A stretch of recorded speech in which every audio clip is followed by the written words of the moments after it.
अस्सलामुअलैकुम। இன்னைக்கு நம்ம ஹபீஸ் கிச்சன்ல பார்க்க போற ரெசிபி பூசணிக்காய் ஹல்வா. பூசணிக்காய் ஹல்வா பண்றது ரொம்ப ஈஸி.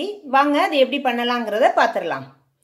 பூசணிக்காவை கட் பண்ணிட்டு இத தோல் சீவி எடுத்துக்கறேன்.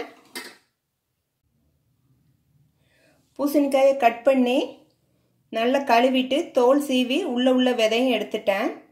இப்போ இத துருவி எடுத்துக்கறோம். மீடியமா இருக்கதுல துருவிக்கலாம். ரொம்ப பொடிசும் வேணாம், ரொம்ப பருசா இருக்கதும் வேணாம். இதே மாதிரி துருவி எடுத்துருவோம்.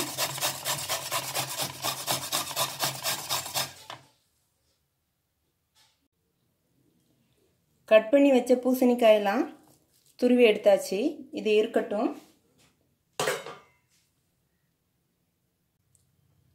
ஸ்டவ் ஆன் பண்ணி ஒரு பேன் வச்சுக்கிறேன்.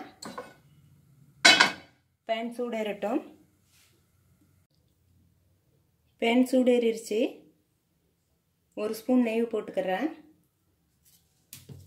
நெய் உருகட்டும். நெய் உருகிருச்சு. கொஞ்சமாக நட்ஸ் சேர்த்துக்கிறேன். இதை வறுத்து எடுத்துடுறேன்.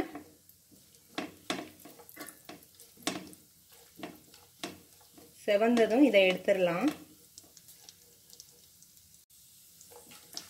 நட்ஸ் வறுபட்டுருச்சு. இதை எடுத்துடுறேன். நட்ஸை எடுத்தாச்சு. எடுத்து ஒரு பவுலில் வச்சுட்டேன். நம்ம துருவி வச்ச பூசணிக்காயை கையை வச்சு நல்லா பிழிஞ்சு அதில் நீர் இல்லாமல் எடுத்திருக்கேன். இந்த பவுலுக்கு 2 பவுல் இருந்துச்சு. நான் எடுத்து வச்ச பூசணிக்காய்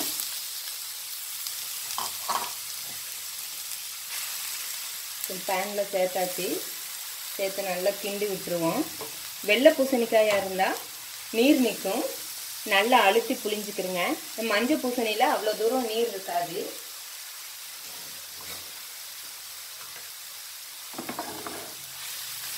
நல்லா கிளறி விட்டுருவோம்.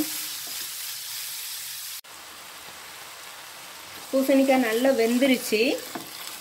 இந்த ஸ்டேஜில் சீனி சேர்த்துக்கிடுவோம். பூசணிக்காய் எடுத்த பவுலுக்கு 1 பவுல் சீனி சேர்க்குறேன். 2 பவுல் பூசணிக்காய் இருந்துச்சு, நம்ம துருவின பூசணிக்காய். அதனால் நான் 2 பவுல் பூசணிக்காய்க்கு 1 பவுல் சீனி சேர்த்துருக்கேன். சீனி சேர்த்து நல்லா மிக்ஸ் பண்ணிடுவோம். சீனி சேர்த்ததும் கொஞ்சம் இலகி தண்ணி விடும். இந்த ஸ்டேஜில் ஒரு 2 ஸ்பூன் நெய் சேர்த்துக்கிறேன். நெய் சேர்த்து நல்லா மிக்ஸ் பண்ணிடலாம். நீங்கள் இனிப்பு கம்மியாக போதும்னு சொன்னோன்னா 3/4 பவுல் சேர்த்தா கூட போதும். ஹல்வாண்டா நல்லா தித்திப்பாக இருந்தால் டேஸ்ட்டாக இருக்கும். அதனால தான் நான் ஃபுல்லாக 1 பவுலுக்கு சீனி சேர்த்துருக்கேன்.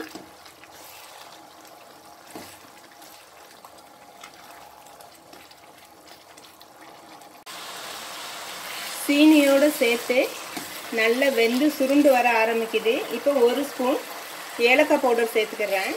ஏலக்காய் பவுடர் சேர்த்து மிக்ஸ் பண்ணிடுறேன். இது மஞ்சள் பூசணிங்கிறதுனால நான் ஃபுட் கலரோ அப்படி இல்லைன்னா குங்குமப்பூவோ சேர்க்கலை. கலர் மஞ்சளாகவே இருக்கட்டும்னு. நீங்கள் வெள்ளை பூசணியில் ஹல்வா செஞ்சீங்கன்னா குங்குமப்பூ சேர்த்துக்கிறங்க. அப்படி இல்லைன்னா ஃபுட் கலர் சேர்த்துக்கிறங்க. ஹல்வா ரெடி ஆயிடுச்சு. வறுத்து வச்ச நட்ஸை சேர்த்துக்கிறேன். நட்ஸை சேர்த்து நல்லா மிக்ஸ் பண்ணிடுறேன். இந்த ஹல்வா செய்கிறதுக்கு மொத்தமே 4 ஸ்பூன் தான் நெய் ஊற்றிருக்கேன். அதிகமாக நெய் தேவைப்படாது.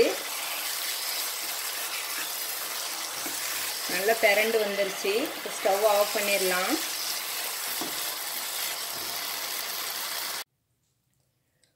பூசணிக்காய் ஹல்வா ரெடி ஆயிடுச்சு. ஒரு பவுலுக்கு ட்ரான்ஸ்ஃபர் பண்ணிட்டேன். பூசணிக்காயில் பொரியல் கூட்டு தான் வச்சுருப்பீங்க. ஒரு முறை இதே மாதிரி ஹல்வா ட்ரை பண்ணி பாருங்கள். டேஸ்ட்டு செம்மையாக இருக்கும். இந்த வீடியோ பிடிச்சிருந்தா லைக் பண்ணுங்கள், ஷேர் பண்ணுங்கள், சப்ஸ்கிரைப் பண்ணுங்கள். அஸ்ஸலாமு அலைக்கும்.